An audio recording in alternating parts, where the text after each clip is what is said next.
and welcome to King Po Myers again. Welcome. Welcome back, everybody. We're so happy to have you here. Thank you very much for listening to our very first two episodes where we talked about our intro and we told you a little bit about us. And also we spoke. What did we speak about in the second episode, darling? What did we speak about? It was Friday the 13th Part 1 and Nightmare on Elm Street Part 1. Did kind of a compare and contrast. Exactly. And you guys had a lot of fun with that one as well. And we were so happy to hear all your different opinions and comments and points of view. So thank you very much for that. Today's topic is our favorite person ever, basically. Well, mainly Dylan's more than mine. He really is. He's the reason why we named our podcast the way we did, or one of the three reasons. Today we're talking about the one and only best author ever for Dylan, Mr. Stephen King himself. Couldn't put it better. Exactly. So, we're going to talk a little bit about Dylan's background, a little bit of trivia, a little bit of this, a little bit of that. So if you love Stephen King, hang on tight. We're talking all about it right now. So, Dylan, why did you start reading Stephen King? Well, a couple of years ago, I kind of had a career change and I became an English teacher. And I was well read, I would say, growing up, but I wasn't what I thought I should be. So I decided, I really need to step up my game in regards to my reading because I owe it to these kids. Like, I feel like to be an English teacher, you need to be well read. I feel that's just kind of a given. So I went to Barnes & Noble and I just went right to the King section. And I feel like what drew me to King was, one, everyone knows who Stephen King is. Whether you love him, hate him, don't know anything about horror, if you ask someone who doesn't know anything about horror, they will still know Stephen King. They will still know that name. They will still know it. I agree with the statement. They'll know The Shining. Yeah, because I have no idea who he is, but I know who he is. Exactly. I had no idea he wrote it or The Shining or many other ones that I know now because I'm married to you, but I know the name Stephen King. I mean, when you're in high school in this country, you go to prom, and though not many high schoolers read it or even see it, everyone knows the story of Carrie. Everyone knows about the girl that no one liked becoming prom queen and then having, the pig's blood. Really? Is that popular here? Well, no, I mean, what I'm saying is just that story, even though you don't read it in high school as no mandatory reading, everyone knows the story of Carrie. I had no idea that it was really. I didn't know. I mean, I didn't go to prom. I didn't live here, essentially. Mm-hmm. So of course I didn't go to prom. But I didn't know that it was such a Isn't there a name, like a social thing to know? Or Yeah, I mean, people would joke about that. Who's gonna be the prom queen? Who's gonna get the blood? Doused on them. Yes, it's pretty horrible. Like, they were really horrible to her in that story. Everyone knows The Shining. I mean, granted, pop culture took The Shining and ran with it, but everyone knows The Shining. Everyone, all work and no play makes Jack a dull boy. I had no idea it was from him or The Shining. The only thing I knew, I know, I just don't like horror. It's fine. That's why we're doing this. Exactly. For people like me to understand that you can actually like horror. Not all of horror, because at least I know I don't like all of horror. I can't take all of horror, but you can like some of it, and it's pretty damn decent. Coming from someone who didn't like it at all at the beginning. Not coming from a horror fan, much like Dylan, and like every single listener out there right now. And another thing, and I feel bad saying this because I feel like I'm going to upset some people, but a huge issue I had growing up in the education system that I was in, and I'm not blaming the teachers at all, but they're kind of given a list of books that you can read, and they really can't go outside that list. And for me, I don't want to say all the stories, but a great deal of the stories from middle school to high school had no impact on me. They were books that were trying to be deep and like make you think, and coming of age stories. I'm like, these books suck. I love To Kill a Mockingbird. I love that book with a passion, but who doesn't love To Kill a Mockingbird? But nothing ever really grabbed me when I was in school. So now that I'm older, what I tell everyone is people who don't read a lot, I say, read what you love. I love horror. And when I decided, not just Harry Potter and a couple of science fictions and some Edgar Allan Poe's, I want to start reading.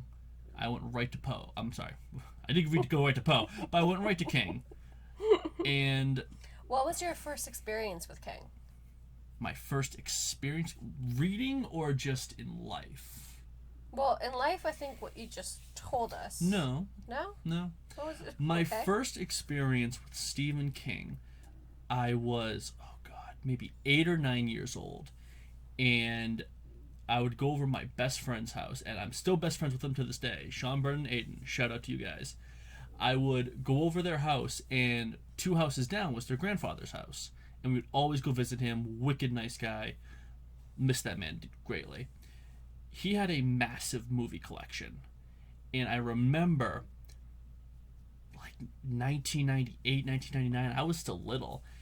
We went over his house, and we were going through all of his movies, and I came across It. And I will never forget it. Like, just the cover, the writing, seeing Stephen King's name, and my friends just going, we can't watch that. we can't watch that. I'm like, why? This looks kind of cool. They're like, Dylan, we cannot watch this movie. Like, we will be scarred forever. So my first impression of King was It and Pennywise, and just kind of seeing the picture in the back, seeing, that movie and being afraid of it. Kind of, just that being a young kid and just being petrified for kind of no reason.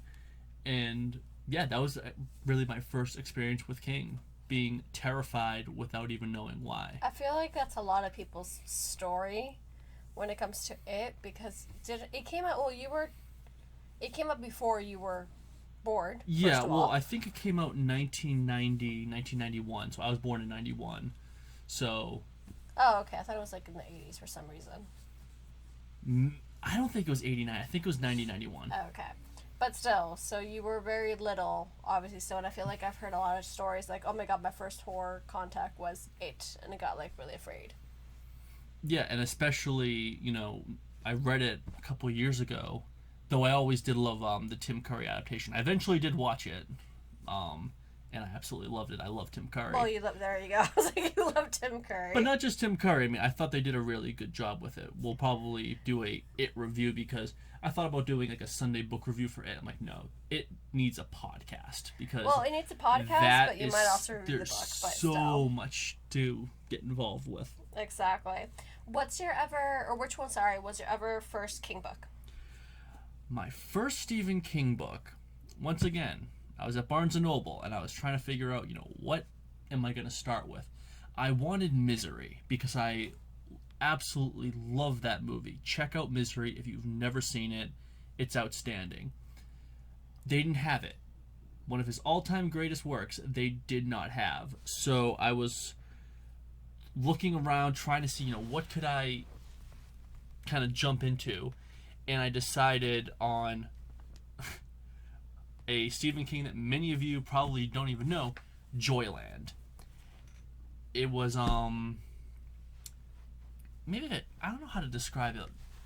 Kind of like a detective story featuring some younger kids. They go to work at this carnival.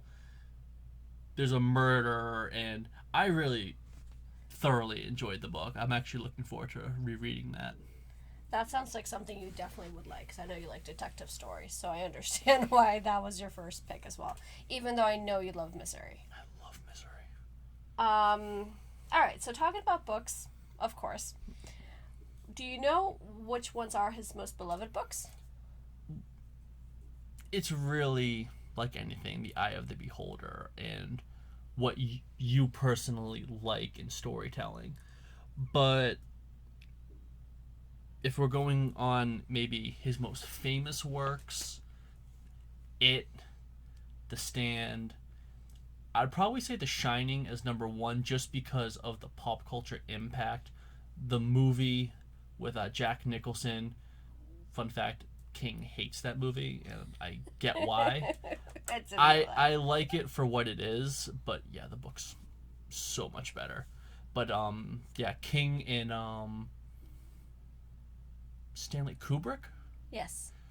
they had We went to the two. expo last year. Yes, they 2 had years ago. two very different ideas about just this story. And as King said in an interview, which I absolutely loved because he just doesn't hold back, um, he goes, Kubrick's um, The Shining is like a beautiful sports car. It's a beautiful sports car that has no engine. I'm like, damn, Stephen King. And to this day, You're like deep. in his author notes or whatever, like he will just take a shot at that movie. He does not like it.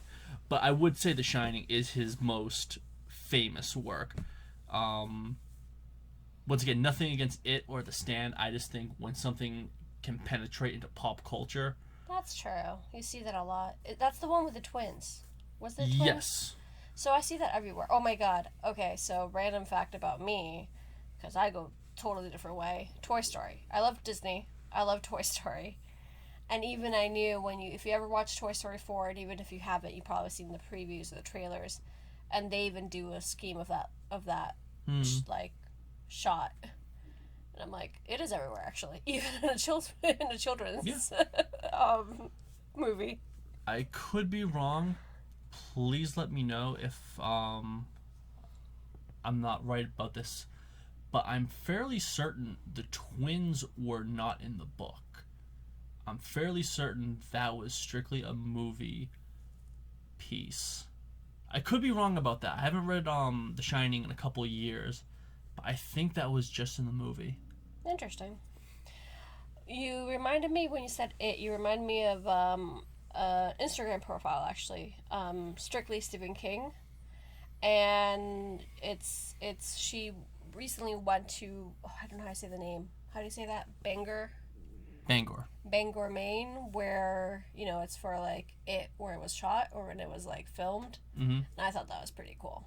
That is meant. So it's one of this. You remind me of her that she went. So super shout out to Sandra from Strictly Stephen King, because it also penetrates because they have a tour there. You know what I mean? So Yeah. you're like, oh my god, that's cool. Like you can go where like this movie was shot. So I like that. I think that's cool. What about his most hated books? Sorry. Once again, I will have to qualify myself and say, the eye of the beholder. I could easily be picking out someone's favorite Stephen King. If you love it, I'm happy you love it. But for me,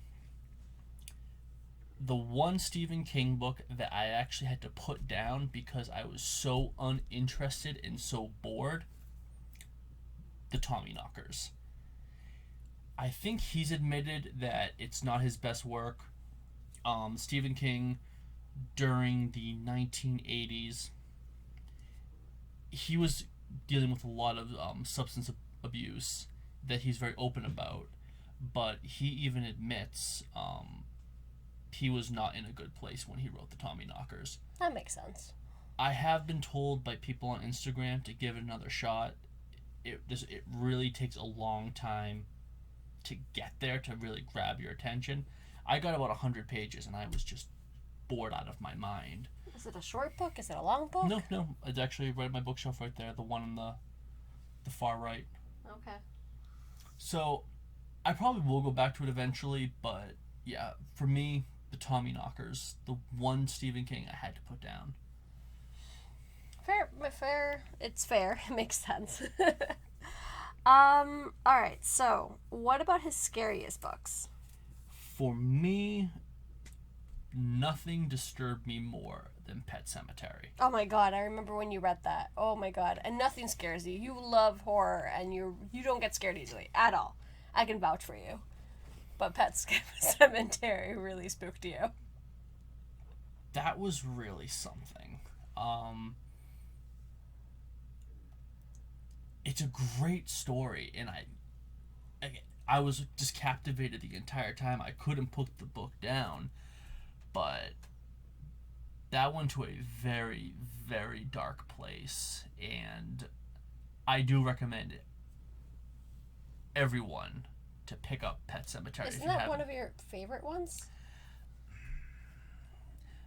You're going to hear a lot on this channel, on this podcast, on the Instagram account, me saying this is my favorite king, and I'm sorry. Believe me, if you met him, yes. It's a constant cycle of really my mood of the day. I wouldn't say Pet Sematary reaches my top 5. Nothing against it, but I have mad respect for Pet Sematary. I can see that happening with you, exactly, because I don't know, you read a lot of books, period. You read a lot of Stephen books, period.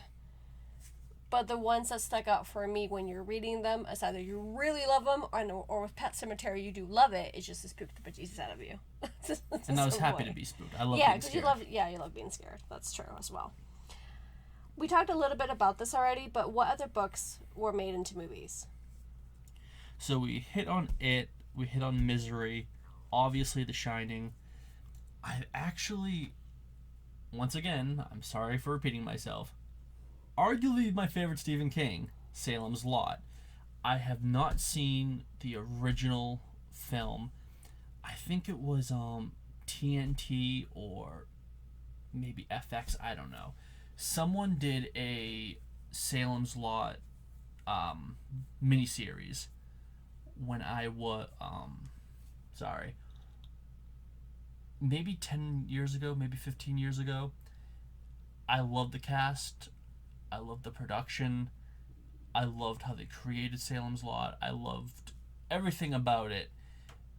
And then it got to the end, and they messed with the ending, and I got so mad because it didn't make sense. I thought it was just a total cop-out. I'd probably watch the first half of it again and really enjoy myself, but I wouldn't watch the second part because the ending was just so stupid. I don't know why you mess with greatness. I don't understand why you have these Hollywood screenwriters who are like, I can do it better. No, you can't. It's like, nope, stick to the original. Exactly. We know. I don't get it. Alright, I was technically going to ask you about your favorites, but like you just said, it depends on the mood you have. For you, now that this is a game and we're not betting anything because you just change constantly, depends once again on your mood, I would say for you, like you just said, actually, Salem's Lot and Misery. I'm looking at my collection right now, and I'm just madly in love with it. Salem's Lot, Misery, Needful Things, without question. That's right, I totally forgot about that one. You really enjoyed that one very much. One that you don't hear much about that I've read this year. Different Seasons? No. Well, Different Seasons I do love, and Four Past Minute, but those are two, each of them has 4 novellas. Oh, okay. Which I love those novellas, do not get me wrong. I can't wait to do an episode where I rank all of his novellas because... But this year I read kind of one of his unknown works, Insomnia, and I think that could easily be in my top 5. I loved Insomnia. You really did. I can vouch for you again. I just totally forgot about that. And If It Bleeds? His newest work, I liked it. It was good. Nowhere near my top. Nowhere near your top. All right. So, and what would you recommend then? Anything. I mean... So, like... Alright, so I've never read anything Stephen King. I've barely watched it, basically. I do not want to watch The Shining. Which one should I start with? Do you want to read one Stephen King and be done? Do you want to read... He created this small town, Castle Rock, and there are a bunch of stories that take place in Castle Rock. Would you want to potentially read one book and then read a few more, all based in the same town. Not all connected, I but think that's certain cool. characters. That's cool. I like when authors do that and they intertwine with one another. So either that or just one to kind of dip my toe in. What would you recommend? I would say Misery or The Dark Half. If you have any interest in reading the Castle Rock books, I think The Dark Half is the first one you should read. It is a must read because that book is referenced in almost every single one of his Castle Rock stories. And I love The Dark Half. The Dark Half was outstanding. All right, fair game, fair game. Let's talk a little bit about unpopular opinions. I know you know a few up your sleeve. I just finished book 4 of The Dark Tower. This is my first time reading through The Dark Tower. I know there's a lot of turmoil over his ending of the Dark Tower series. I know some people who love it. I know a lot of people who hate it. I'm going in with with clean slate. I want to, obviously judge it for myself. I'm very excited about getting to the end of the Dark Tower. I so far love the Dark Tower series, but I know the ending a lot of people were kind of about. Okay. I know you definitely want to talk about this as well through like a book review, and we just want your opinions as well because I know there's plenty of you out there who have read these books. Because let's just start a conversation, basically. Exactly. That's what we really want to know, so we can know if this actually is an unpopular opinion or people actually like the book a little bit better.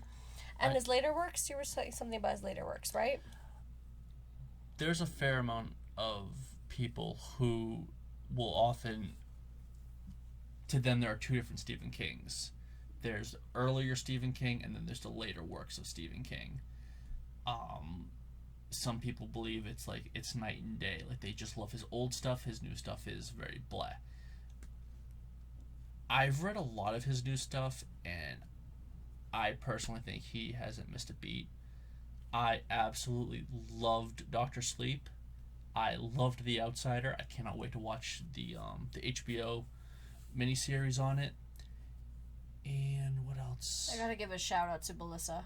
Belissa Escobedo, if you're listening, thank you for that one.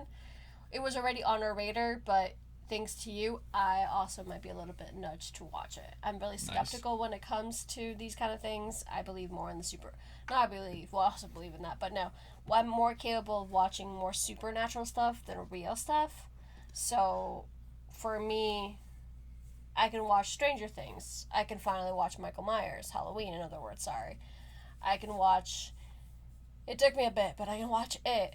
I can... Things like that, basically. Mm-hmm. And then, of course, Friday 13th and Jason. Wait, no, and... Mm-hmm. Oops. A Nightmare on Elm Street. There you go. There you go. Friday the 13th. Yes. I always get them confused. Wait, stop. Friday 13th and Jason were two different movies. This is how little I knew about horror. But here we are. One last, The Institute, which came out last year. I read it January of this year, and it is in the running to being my favorite book of this year. I still have a lot to read, and I cannot wait for the end of December where I can go through all my books and give a final ranking. But The Institute, I love Stephen King's newer stuff, and I am so happy he is continually to produce more and more and more. So, is that what he's doing now? What is he doing now? I know he's doing a bunch of stuff. Besides damn near everything getting either a miniseries or a movie, he is releasing a new story March 2nd. And I'm very excited. Yay! That's so cool that he's still doing books. He's doing so much stuff. That's so cool. Alrighty then. So, with this comes our Curiosity Corner, right? Mm-hmm. So I have only 3 little things I always read off right at the end. And I know Dylan has said this before. I always thought that was pretty cool because, like, when publishers advised Stephen King against publishing more than one book per year in the late 70s, he published several novels under the what? Under the pseudonym Pseudonym. Richard Bachman, even though he does have 2. He has Richard Bachman and John Swithin. Bachman. Bachman. There you go. And I thought that was pretty cool, not only because of the pseudonym, of course, and it's kind of like secret agent like, I don't know, but the fact that this publisher's way back when, it's like, no, you can't publish one book a year, whereas now you can literally publish, especially for Stephen King, but regardless, you can publish more and kind of get away with it, basically. He also holds the record for the most film adaptations by a single author. Nice. And I thought that was really cool. Good for him. And a copy of The Lurker in the Shadows by H.P. Lovecraft inspired King to write horror fiction. He discovered it in an old paperback copy of the book in his father's things in the attic. His father left when the writer was only 2 years old, etc. And he quoted, he said, "I knew I found a home when I read that book." And I thought that was pretty cool as well. That I always want to find out how, authors started their passion for writing, especially someone like Stephen King. You're definitely the expert on him. You definitely read him. Well, you read him, period. I don't. However, it's always nice. I appreciate authors in general. So I thought that was pretty cool. Mm-hmm. So yeah, that's pretty much it for this little mini episode on Stephen King. That was a lot of fun. We are talking to each and every one of you. We know there's plenty of Stephen King lovers out there, so fans and advocates of his work. So we're always happy to hear from all of you. We're always happy to know more of your favorites, more of your not so favorites. And even if you disagree with Dylan, it's absolutely okay, because we just want to know your opinion and, get our love for Stephen King even higher. I will continue watching some of his things. I do promise that. Little by little, baby steps. But yeah. That was a lot of fun. So thank you very much for joining us once more. Stay tuned next week. And there's new episodes every Sunday of Dylan's book reviews on IGTV and YouTube. Thank you. Bye. See you then, guys.